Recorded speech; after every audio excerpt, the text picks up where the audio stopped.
আসসালামু আলাইকুম। সংবাদে আপনাদের সবাইকে স্বাগত জানাচ্ছি। আমি ফিরোজ তোহা। শুরুতেই সংবাদ শিরোনাম। বাংলাদেশের সর্বশেষ গুরুত্বপূর্ণ আপডেট সংবাদে আপনাকে স্বাগত। শুরুতেই সংবাদ শিরোনাম, পরে বিস্তারিত। শুরুতেই জানিয়ে দিব, বাংলাদেশ প্রসঙ্গ নিয়ে বাইডেনের সঙ্গে মোদির ফোনালাপ। মার্কিন প্রেসিডেন্ট জো বাইডেন এবং ভারতের প্রধানমন্ত্রী নরেন্দ্র মোদি বিভিন্ন পরিস্থিতি নিয়ে ফোনালাপে কথা বলেছেন। দুই রাষ্ট্রপ্রধানের এই ফোনালাপে বাংলাদেশ প্রসঙ্গ নিয়ে আলোচনা হয়েছে। এ সময় বাংলাদেশের দ্রুত স্বাভাবিক অবস্থা ফিরে আসার প্রয়োজনীয়তার উপর গুরুত্ব আরোপ করেন এই দুই নেতা। এরপর জানিয়ে দিব, স্যাটেলাইট সম্প্রচারে ফিরল সময় টিভি। নতুন ব্যবস্থাপনায় গত রাত থেকে সময় টিভি আবার পুনরায় স্যাটেলাইট সম্প্রচার শুরু করেছে। জানিয়ে দিব, মৎস্য এবং প্রাণী সম্পদ খাতে এখনও আমিভূত। ছাত্র জনতাকে সন্ত্রাসী বলে স্লোগান দেয়া কর্মকর্তারা এখনও বহাল। হই হই রই রই, জামাত শিবির গেলি কই, হই হই রই রই, সন্ত্রাসীরা গেলি কই, আমরা সবাই মুজিব সেনা, ভয় করি না বুলেট বোমা ইত্যাদি বলে স্লোগান দেয়া মৎস্য অধিদপ্তরের কর্মকর্তারা এখনও চাকরিতে বহাল রয়েছে। জানিয়ে দিব, সুষ্ঠু নির্বাচনের জন্য যৌক্তিক সময় পাবে ডক্টর মোহাম্মদ ইউনূসের সরকার। বাংলাদেশের সংসদ ভেঙে দেওয়ার ৩ মাসের মধ্যে নির্বাচনের আয়োজন করতে হয়, তবে সাংবিধানিক এই বাধ্যবাধকতা বর্তমান পরিস্থিতিতে কার্যকর নয় বলে মনে করেন আইন বিশ্লেষক এবং রাজনৈতিক নেতাদের এক অংশ। বাস্তবতার নিরিখেই তা বিবেচনা করছেন তারা। এবারে জানাবো, লুটপাট আগুন গাজী টায়ার ফ্যাক্টরিতে, নিখোঁজ ১৭৬। ২১ ঘন্টা পর আগুন নিয়ন্ত্রণে এসেছে। অবশেষে নিয়ন্ত্রণে এসেছে নারায়ণগঞ্জের রূপগঞ্জ উপজেলার রূপসী এলাকায় অবস্থিত গাজী টায়ার ফ্যাক্টরির আগুন। ফায়ার সার্ভিসের ১২টি ইউনিট ২১ ঘন্টার প্রচেষ্টায় গতকাল রাত ৭টা ৫ মিনিটে আগুন নিয়ন্ত্রণে আনে। এবং সর্বশেষ জানিয়ে দিব, বন্যা এ পর্যন্ত ১১ জেলায় ১২ লক্ষ পরিবার পানিবন্দী হয়েছে। মৃতের সংখ্যা বেড়ে ২৩। চলমান বন্যায় বাংলাদেশের মোট ১১টি জেলা আক্রান্ত হয়েছে এবং ১২,৩৮,০৪৮টি পরিবার পানিবন্দী হয়েছে। ক্ষতিগ্রস্ত মানুষের সংখ্যা এখন ৫৭,০১,২০৪ জন। এই প্রতিবেদন লেখা পর্যন্ত আমাদের হাতে ২৩ জনের মৃতের খবর পাওয়া গেছে। প্রিয় দর্শক, এতক্ষণ শুনছিলেন সংবাদ শিরোনাম, এবারে বিস্তারিত। তবে তার আগে বন্ধুরা, অনুরোধ থাকবে সংবাদটিতে একটি লাইক দিন। এই চ্যানেলে আপনি নতুন হয়ে থাকলে আমাদের সংবাদটি দেখতে দেখতে চ্যানেলটি সাবস্ক্রাইব করে রাখুন। কমেন্ট করে আপনার মূল্যবান মতামত জানিয়ে দিন বন্ধুরা, আপনি বিশ্বের কোন দেশ থেকে আমাদের সংবাদটি দেখছেন এবং শুনছেন। জানিয়ে দিন আপনি বাংলাদেশের কোন জেলা থেকে আমাদের সংবাদটি দেখছেন, আর আপনার এলাকার বন্যার পরিস্থিতি সর্বশেষ আপডেট আমাদেরকে জানিয়ে দিন। এবারে বিস্তারিত। বাংলাদেশ প্রসঙ্গে বাইডেনের সঙ্গে মোদির ফোনালাপ। মার্কিন প্রেসিডেন্ট জো বাইডেন ও ভারতের প্রধানমন্ত্রী নরেন্দ্র মোদির বিভিন্ন পরিস্থিতি নিয়ে ফোনালাপে কথা বলেছেন। দুই রাষ্ট্রপ্রধানের এ ফোনালাপে বাংলাদেশ প্রসঙ্গ নিয়ে আলোচনা হয়েছে। এ সময় বাংলাদেশের দ্রুত স্বাভাবিক অবস্থা ফিরে আসার প্রয়োজনীয়তার উপর গুরুত্ব আরোপ করেছেন দুই নেতা। বাংলাদেশে আইন শৃঙ্খলা পরিস্থিতির উন্নতি এবং সংখ্যালঘু বিশেষ করে হিন্দুদের সুরক্ষা ও নিরাপত্তা নিশ্চিত করার প্রয়োজনীয়তার উপর জোর দেন তারা। সোমবার ২৬শে আগস্ট রাতে নিজের এক্স হ্যান্ডেলে নরেন্দ্র মোদি ফোনালাপের বিষয়টি জানিয়েছে একটি পোস্টে। সেখানে মোদি লিখেন, আজ মার্কিন প্রেসিডেন্ট বাইডেনের সঙ্গে ফোনালাপ হয়েছে। এ সময় ইউক্রেন পরিস্থিতি সহ আঞ্চলিক ও বৈশ্বিক নানা বিষয়ে আমার বিশদে মত বিনিময় করছি। স্যাটেলাইট সম্প্রচারে ফিরল সময় টিভি। স্যাটেলাইট সম্প্রচারে ফিরছে সময় টেলিভিশন। নতুন ব্যবস্থাপনায় সোমবার ২৬শে আগস্ট রাত ১১টা ৫৯ থেকে পুনরায় স্যাটেলাইট সম্প্রচার শুরু হয়েছে। এর আগে উচ্চ আদালতের নির্দেশ অনুযায়ী গত ১৯শে আগস্ট থেকে ৭ দিনের জন্য স্যাটেলাইটে সময় টিভির সম্প্রচার বন্ধ ছিল। সেই বন্ধে ৭ দিনের মেয়াদ শেষ হয়েছে সোমবার ২৬শে আগস্ট রাত ১১টা ৫৯। এরপরে পুনরায় স্যাটেলাইট স্যাটেলাইট সম্প্রচার ফিরছেন সময় টিভি। এ সময় মিডিয়া লিমিটেড আইনজীবী অ্যাডভোকেট আহসানুল করিম সাংবাদিকদের জানান, আজ রাত থেকে সময় টিভি সম্প্রচার আসছে, এতে আইনগত কোনো বাধা নেই। আমরা শুনানিতে আপিল বিভাগে বলেছি 7 দিনের বেশি সময় টিভি বন্ধ রাখার বিষয়ে আমরা আবেদন করব না। এদিকে বস্তুনিষ্ঠ সংবাদ পরিবেশনায় সময় টিভিকে আরো সামনে এগিয়ে নিতে পরিচালক পর্যায়ের পরিবর্তন আনা হয়েছে।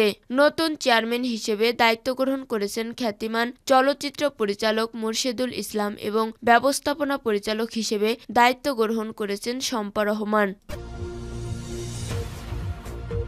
মৎস্য ও প্রাণী সম্পদ খাতে এখনো আর্মিভূত ছাত্র জনতাকে সন্ত্রাসী বলে স্লোগান দেয়া কর্মকর্তারা এখনো বহাল। হই হই রই রই জামাত শিবির গেল কই, হই হই রই রই সন্ত্রাসীরা গেল কই, আমরা সবাই মুজিব সেনা, ভয় করি না বুলেট বোমা। ফার্মগেটের প্রাণী সম্পদ অধিদপ্তরের প্রধান কার্যালয়ের সামনে গত 4 আগস্ট অধিদপ্তরের মহাপরিচালক ডাক্তার রেয়াজুল হক জসিমের নেতৃত্বে উচ্চকিত কণ্ঠে স্লোগানগুলো দিচ্ছিলেন অধিদপ্তরের কর্মকর্তারা। স্বৈরাচার শেখ হাসিনা সরকারের পতনের আগের দিন ঢাকা সহ সারা দেশে যখন ছাত্র জনতার রক্ত ঝরছিল, ঠিক সেই মুহূর্তে বঙ্গবন্ধু ভেটেরিনারি পরিষদের ব্যানারে হাসিনার পক্ষে কথিত শান্তি সমাবেশ করেছিলেন প্রাণী সম্পদ অধিদপ্তর সহ মৎস্য ও প্রাণী সম্পদ মন্ত্রণালয় ও মন্ত্রণালয়ভুক্ত প্রতিষ্ঠানগুলোর কর্মকর্তা কর্মচারীরা।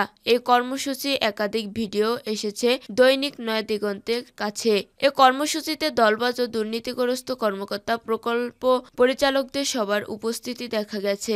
একাধিক কর্মকর্তা বলছেন, ছাত্র জনতার রক্ত সিঁড়ির উপর তা মারিয়ে অধ্যাপক ডক্টর ইউনূসের নেতৃত্বে অন্তর্বর্তীকালীন সরকার ক্ষমতায় এসেছে।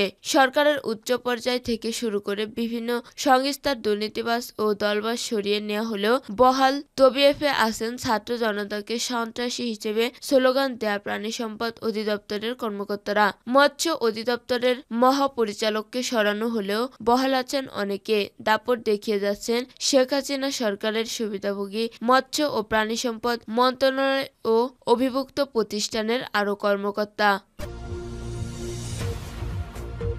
সুষ্ঠু নির্বাচনের জন্য যৌক্তিক সময় পাবে ইউনূস সরকার। বাংলাদেশের সংসদ ভেঙে দেওয়া 3 মাসের মধ্যে নির্বাচন আয়োজন করতে হবে, তবে সাংবিধানিক সেই বাধ্যবাধকতা বর্তমান পরিস্থিতি কার্যকর নয় বলে আইন বিশ্লেষক ও রাজনৈতিক নেতাদের একাংশ বাস্তবায়নের নিরীক্ষেই তা বিবেচনা করেছেন তারা। প্রধান নির্বাচন কমিশনার কাজী হাবিবুল্লাহ আওয়াল এক নিবন্ধনে বলেছেন, সংবিধান যদি বহাল থাকে তাহলে নির্বাচন কমিশনকে সংবিধানের 123(3) খ অনুচ্ছেদের বিধান অনুযায়ী তৎপরবর্তী 90 দিনের মধ্যে জাতীয় সংসদের সাধারণ নির্বাচন অনুষ্ঠান করতে হবে। যদি না করেন তাহলে সেক্ষেত্রে 7 খ অনুচ্ছেদের বিধান মতে কমিশনাররা মৃত্যুদণ্ডযোগ্য অপরাধ করে থাকবে না। তবে তিনি মনে করেন নির্বাচন কমিশন পুনর্গঠন ও নির্বাচন কমিশনারদের অপসারণ যখনই হোক না কেন, রাষ্ট্র ও সরকারের আইনগত ও সাংবিধানিক ভিত্তি মজুত করতে হলে সফল উদ্বুদ্ধ এমন পরিস্থিতিতে অবিলম্বে একটি অসামরিক ফরমান জারি করে প্রচলিত